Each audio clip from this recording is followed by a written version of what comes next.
অনেক তো তাপ দিছো, এবার মাগারবি তাপটা একটু কমাও। আমি তো লো পাওয়ারে আছি, খাড়া এখন হাই পাওয়ার দিচ্ছি।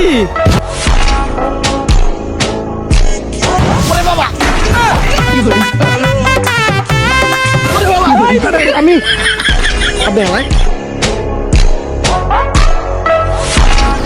কেমতে পেরেছিস খেলা? আর বেড়া কইস না, যে গরম আর আমার পুরো গরমে পুরা গা কিট করে, এর লেগা আইসকুল পাউডার মারছি, পুরো শরীরটা কুলকুল হয়ে গেছে গা।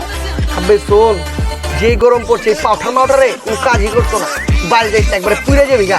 হালা তুই কি কানা নাকি দেখতেছস না? আমি পাউডার মারছি, পুরো শরীর কুলকুল। তুই থাক, আমি গেলাম। ওই গরম, তুই আমার কিচ্ছা করতে পারছি না। ইয়ে!